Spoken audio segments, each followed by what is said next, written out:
Bon les amis, écoutez, la vidéo est floue à la fin, en fait, voilà, le focus est fait en arrière-plan, du coup c'est inutile. Mais bon, de toute façon, qu'est-ce que vous voulez que je vous dise? Sur ce, portez-vous bien, bonne vidéo. Aujourd'hui les amis, petite particularité, on m'a volé ma maison. Et non, je rigole, on est à l'extérieur. Bon alors par contre, j'espère qu'il n'y a pas trop de gens qui vont passer parce que, bon, si j'y passe, ils vont se faire enculer de toute façon. C'est mon cadre, il n'y a personne qui rentre dans ce cadre-là. C'est la première fois que je tourne dans un lieu public, ce doigt aussi il est public. Bon, aujourd'hui les amis, petite particularité, je vais faire un petit classement, c'est la première fois que je le fais sur ma chaîne YouTube. Je vais faire un classement de la série télé Doctor Who. Doctor Who, pour ceux qui connaissent pas, déjà, je sais pas ce que vous faites de votre vie en fait. Je sais pas pourquoi vous êtes encore en vie en fait. Genre vraiment, regardez cette série, c'est ma raison de vivre. Télévisée britannique de science-fiction qui parle de voyage dans le temps et de voyage spatio-temporel. Il y a eu une série classique en 1963 et un reboot en 2005. Et puis j'ai que les saisons du reboot parce que les séries classiques, il faut les télécharger sur internet, c'est en anglais, tout ça machin, c'est en noir et blanc en plus. Après c'est pas ça qui compte en fait. C'est quand on aime cette série, ce qui compte c'est le fond et pas la forme. On s'en bat les couilles. J'ai tout mis. Putain de merde. Putain, ma coiffure par contre, putain mais ma coiffure on dirait vraiment le fou de la forêt là. J'ai tout mis dans ce sac. Je vais d'abord les présenter les coffrets parce que je suis très fier de ces coffrets messieurs dames, figurez-vous. Et ensuite je vais faire un classement de la pire à la meilleure saison selon moi. Commencez pas à me dire oui cette saison elle est meilleure que... C'est mon classement subjectif en fait. Après on est toujours ouvert au débat, voilà. Pour ceux que ça intéresse de débattre avec moi sur les saisons, je suis open. Et puis de toute façon si vous êtes pas content, vous pouvez toujours aller vous faire enculer, la porte est juste là. La nature, le soleil. Alors, on va les sortir une par une. On commence par la saison 1, évidemment. Oh, mais putain, j'ai tout mis n'importe comment. Oh non, putain, ça va vous spoiler. Faut pas que je les montre. Non, non, non, non. Ah, là voilà. La saison 1, êtes-vous prêts à la voir, messieurs, dames? 3, 2, 1. La voilà! Regardez-moi ça, elle est bleutée. Un des coffrets les plus beaux selon moi, parce que voilà, la couleur bleue, la galaxie, le premier docteur qui n'est pas très connu, Christopher Eccleston, je cite, dans le rôle du 9e docteur, pas le premier, parce que la série d'avant, évidemment. Je l'ai eu en 2015, quand j'avais 1 an, qu'est-ce que je raconte, c'est n'importe quoi. Quand j'avais 9 ans, c'était ma première série que j'ai eu en coffret, enfin en DVD, que je voulais collectionner. Voilà, mon enfance au final. Regardez d'ailleurs, c'est comme ça se présente comme ceci. À l'intérieur, c'est comme ceci. Les monstres et les aliens sur les DVD. Ensuite, saison 2 maintenant, messieurs, dames. Ça va aller vite, je vous préviens. Parce que le temps que le classement... Saison 2, cette fois-ci, on change. Y'a quelqu'un? Oh putain, il y a des voix. Putain, mais les gars, il fait hyper chaud, c'est une dinguerie. Putain, il fait hyper chaud et moi je suis là, je suis habillé en curé, frère. Saison 2, on change d'acteur, on change de couleur. David Tennant, les amis, pour le 10e docteur, juste ici. Toujours Rose. Ah bah oui, j'ai pas dit son prénom dans la série. Billy Piper dans la série, il incarne Rose, du coup, la blonde. La blonde va rester pareil, Rose. Et puis le docteur va changer parce qu'en fait, à la fin de la saison 1, il s'est régénéré. En fait, le docteur, il a une particularité, c'est quand il s'apprête à crever, et ben il régénère. Il change son visage, son corps. Ah, si seulement on avait ça dans la vraie vie, ça serait bien en vrai. Alors par contre, celui-là, je sais pas pourquoi, mais en fait, le coffret, il est tout bizarre. Enfin, il est comme, il s'ouvre comme ça en fait. Ah, et puis l'intérieur, je sais pas, c'est tout noir autour, enfin c'est dégueulasse je trouve. Enfin je sais pas pourquoi la meuf elle a dû me vendre ça comme ça, elle a dû se dire ah bah je vais faire chier, je vais niquer sa collection, je vais vendre un DVD qui est pas pareil. Ah, merci. Attends mais je vais la niquer celle-là. Pas de me vendre un DVD comme ça quoi, c'est quoi cette merde? Ah, je voulais que tous mes DVD soient pareils mais bon. La saison 2, voilà 2006, on reste toujours dans voilà dans l'ère un peu Russell T Davies qui est le producteur des saisons de la 1 à la saison 4. Putain, il y a des gens qui passent là. Oh. Bonsoir. Putain, mes cheveux, mais... Oh, allez tous niquer votre mère, c'est pas possible. Ensuite, messieurs, dames, on passe à une saison un peu plus noire, un peu plus dark. Enfin, je parle pas de la saison. Toujours David Tennant dans le rôle du 10e docteur et nouvelle assistante. Passe à Martha Jones, les amis. Ici présente, je sais pas si je me mets assez où en fait. Martha Jones, assistante du 10e docteur. Vous savez que ça fait depuis avant-hier soir que je tourne cette vidéo. En fait, à chaque fois que je me déplace pour tourner, il y a toujours des gens, des familles, des machins, des babysitters, enfin, parents, des chiens, des policiers. Il y avait des flics devant un parc hier soir et tout. Ils me barraient l'entrée. Pas possible. J'ai envie de filmer, je filme. Peu importe ce que ça coûte en fait. S'il y a un attentat terroriste, je m'en fous, je filme quand même. Cette saison se présente comme ceci. L'intérieur, écoutez, je vous laisse apprécier ce moment. On passe à la saison 4. Violette, incroyable, regardez. En fait, ils sont pas chiés pour le fond, ils mettent le même fond depuis la saison 1, mais ils changent juste la couleur. David Tennant, surprise, pour la saison 4. À côté, nouvelle assistante. De qui s'agit-il? De Catherine Tate, putain. Et oui les amis, Donna Noble, 4e assistante dans le reboot. Non, 3e. Putain, mais qu'est-ce qui m'arrive aujourd'hui, merde? Elle est violette, elle est pétante, et cette fois particularité, il y a 5 DVD, regardez. 1... 2, 3, 4, 5. Putain, je tremble. Ah putain, d'ailleurs, fun fact. Avant-hier, les amis, on a dû faire des trucs physiques en fait. Et en fait, on devait prendre chacun un membre d'un groupe. On était 2 groupes séparés. On devait prendre chacun un membre d'un groupe. Enfin, chacun notre tour. On devait passer, s'allonger.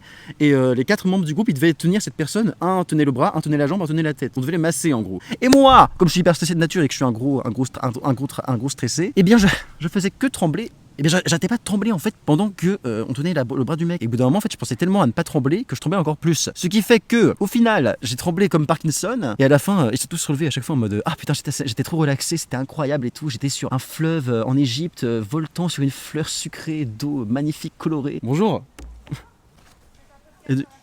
Non, c'est sur un classement de série télé. Ne vous inquiétez pas, vous pouvez passer. Mais chut, putain. Heureusement qu'il n'y a pas de voiture ici parce que sinon j'aurais pété un câble. Comment voulez-vous que vous relaxez avec un mec qui tremble comme ça? Du coup après j'ai gueulé sur la prof, enfin j'ai pas gueulé sur la prof, mais j'ai poussé un coup de gueule, j'étais en mode ouais, j'arrête pas de trembler et tout machin. Votre exercice je le ferai pas parce que je fais que trembler et tout, je sais pas ce qui m'arrive et tout machin. Il disait mais c'est le stress et tout. T'es crispé de nature, j'étais en mode oui bah ça a intérêt à s'enlever parce que moi je fais pas du théâtre pour être crispé. Hein. Mais il y a un chien qui va crier pendant toute la vidéo, c'est comment là? Lol, regardez-moi ça. Et c'est marqué la cultissime dernière saison avec David Tennant. Parce que c'est la dernière saison de David Tennant. On va passer à présent à Matt Smith. Ah bah j'ai un double de la saison 3 aussi. Il y en a un qui est pété et l'autre qui est pas pété. Après vous inquiétez pas, quand j'ai regardé la série, j'ai pas gardé les 2 saisons d'affilée, les 2-3. Hein. Maintenant la saison 5, regardez, avec Matt Smith en docteur. Parce que ça peut faire flipper ici. Hein. En Blu-ray, parce que bah voilà, il y a des qualités pour une fois sur cette chaîne. Bon je vous cache pas, j'ai pas gardé les coffrets quand j'ai regardé la série. Hein. J'ai regardé sur Prime Video. Putain mais chut. Pourquoi les gens ils prennent l'avion quand je fais une vidéo en fait? Je sais qu'on est sur un lieu public, mais tout de même. Qui c'est qui m'espionne là? Putain j'aimerais trop avoir un jardin privé pour pouvoir filmer, genre un jardin qui fait 200 hectares, comme ça vous pourrez faire des soirées, filmer. Bah les riches ils ont ça. Hein. Karen Gillan dans le rôle d'Emilia Pond, la nouvelle assistante du 11e docteur qui est Matt Smith, qui est élu, messieurs dames, le docteur le plus jeune de toutes les autres Doctor Who à être casté en fait pour le rôle du docteur. Voilà. Ça se voit qu'il est jeune, hein, regardez, il a une tête de bébé et tout machin, on dirait qu'il a 12 ans. Hein. L'intérieur, bon bah écoutez comme d'habitude. Ah bah non, on a plus les aliens, cette fois on est les personnages. Ah bah oh non putain, m'a volé un DVD? Personne ne touche à mes DVD. La saison 6. Qui est ici, les amis? River Song, un partenaire qui va être emblématique dans la saison 6. Toujours Amy et Rory, son mec, et le 11e docteur. Hein. La saison 7, putain d'Arras. Elle est beaucoup plus classe, je trouve. Nouvelle assistante, Amy est partie, et Rory aussi. Voilà, tragiquement d'ailleurs. On a affaire à Clara Oswald. C'est plutôt Donna Noble qui a un tempérament assez grande gueule, on va dire. Elle est un peu comme moi, en fait. Elle est un peu... elle se laisse pas faire, quoi. Elle se laisse pas marcher dessus, elle se laisse pas bouffer le cul. Cette fois-ci, saison 7, on est sur la dernière saison de Matt Smith, avant sa régénération. Après, on passe à la saison 8.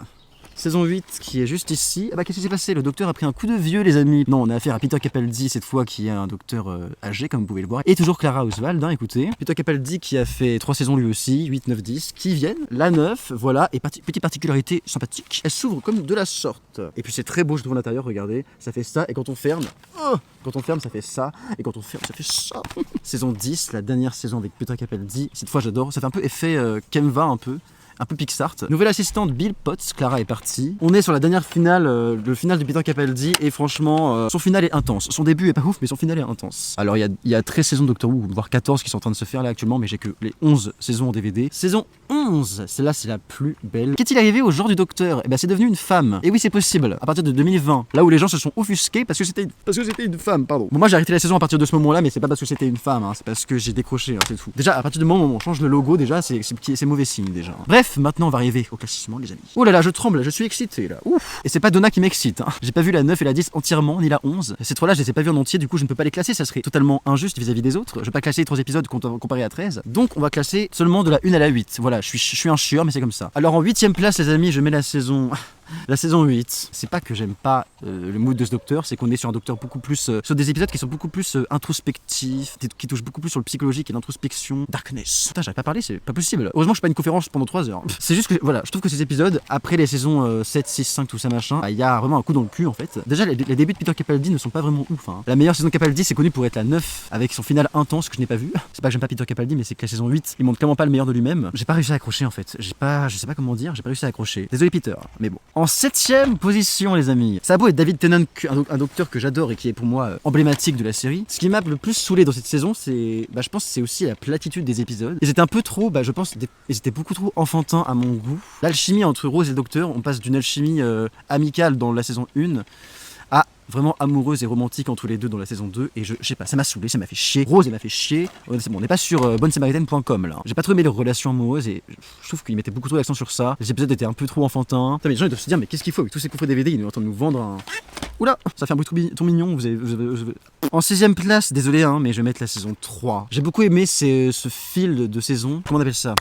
Le lore, voilà. La famille de sang, l'introduction des fameux anges pleureurs qu'on connaît tous. Ne pas cligner les yeux pendant qu'ils sont là, sinon ils s'avancent. Il y a un chien qui arrive. J'ai peur. J'espère qu'il va pas pisser sur ma chaussure, ça va. Dans la saison 3, voilà, on a 3 épisodes finaux marquants avec le retour du maître. Je trouvais que la relation entre Martha et le docteur était nettement plus intéressante que celle de Rose et le docteur. Martha qui est amoureuse de lui, et lui qui est encore endeuillé de la perte de Rose. Elle est décédée d'ailleurs, hein, dans la saison 2, voilà. Elle est pas vraiment décédée au sens propre, elle est décédée dans le monde réel, si vous voyez ce que je veux dire. Non, pas du tout. Ah putain, mais j'ai pas attaché mon micro. Putain, quel con. Il est un peu comme une sous-merde des fois, mais c'est pas volontaire, hein, c'est parce qu'il est encore endeuillé de Rose. Et elle est là, elle essaie un peu de l'impressionner, de montrer de quoi elle est capable. Elle essaie de s'émanciper, et elle finira par s'émanciper fait, ça j'aime bien. J'ai beaucoup aimé le troisième, enfin le final en 3 parties avec le retour du maître qui est un autre seigneur du temps. Aussi l'épisode des anges pleureurs qui est emblématique et qui a fait peur et qui a traumatisé beaucoup de gens, qui a inspiré aussi beaucoup de jeux vidéo, on va pas se mentir. Les anges pleureurs c'est vraiment emblématique et du coup c'est dans cette saison qu'ils apparaissent. Pourquoi c'est si bas? Parce que je trouvais que les épisodes étaient quand même assez plats et que c'était pas vraiment mémorable à part ces épisodes là. C'est le middle de l'ère de David Tennant,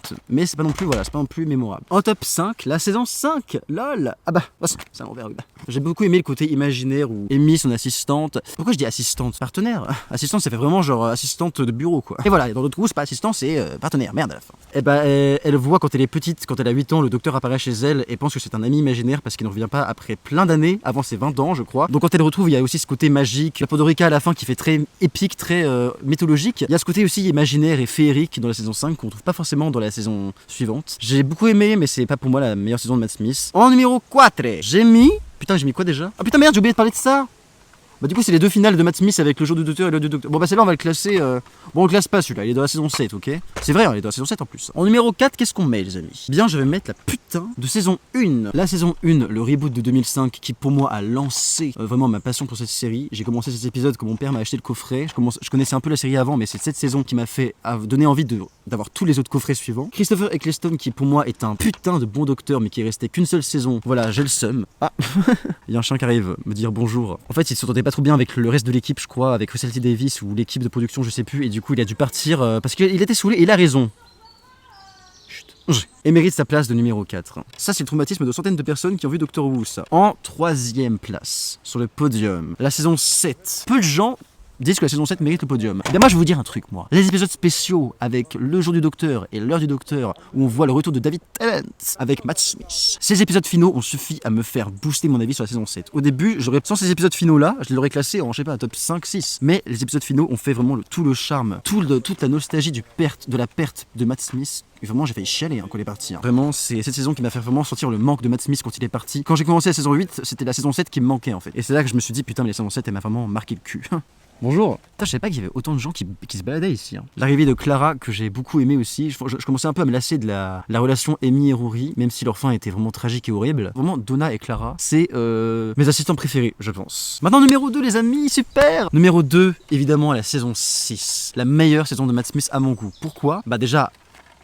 Voilà. Les intrigues, là on part sur du Steven Moffat en producteur, donc évidemment que les intrigues dans le temps et l'espace sont beaucoup plus marquées par des paradoxes d'avant, d'après, enfin bref, je sais pas comment expliquer ça mais on exploite vraiment ces histoires dans le temps. Avant c'était plutôt des épisodes assez linéaires en fait, mais là dans la saison 6 on part vraiment sur des putains de brainfuck, mais vraiment des rebondissements. Putain, c'est un hyper beau chien ça monsieur. C'est un chien loup non? Il s'appelle comment? Il s'appelle Samy. Samy. Putain c'est trop beau les chiens comme ça, j'adore. Bonne soirée. Qu'est-ce que je disais? Il y a aussi l'épisode où bah je vais vous spoiler, du coup attention je vais vous spoiler. C'est bon, vous êtes partis là. Amy est enceinte et elle se fait voler son bébé par du coup ce même complot, la retraite du démon. Voilà, et puis il n'y a pas que ça aussi, il y a aussi tout le rapport avec River Song où on apprend encore plus sur elle, qui elle est, qu'est-ce qu'elle fout là, parce que depuis la saison 4 on se demandait qui était cette femme. Hein. Et c'est ça aussi que tourne le mystère de River Song que j'adore. En première place, vous savez de quoi je vais parler. Vous savez que je vais parler de la putain de saison 4. Est-ce que j'ai vraiment besoin de dire pourquoi? Cette saison a été un putain de roller coaster. Oh merde! Putain mais j'ai oublié la saison, en fait entre la 4 et la 5 il y avait 5 épisodes spéciaux avec David Tennant en vedette. J'ai oublié d'amener le coffret putain, et pourtant je l'avais chez moi. Par contre pour amener le coffret de la deuxième saison 3 qui sert à rien, et là par contre j'y ai pensé hein. Bref saison 4, Donna Double, vraiment cette femme qui vive éternellement. Si j'avais un don d'immortalité je donnerais à cette femme, hein. Incroyable, incredible.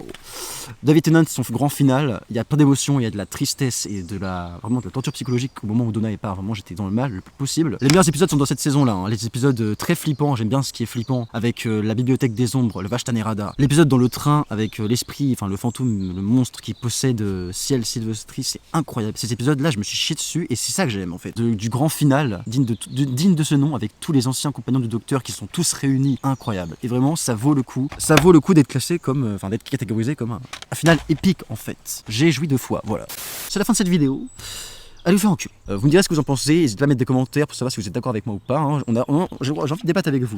J'ai envie de parler avec vous sur vos avis, sur tout ça. De toute façon, il n'y a pas de bonne réponse. Hein. De devoir tourner ici, j'étais un peu interrompu tous les 2 secondes, mais bon, c'est pas grave, c'est les risques du métier.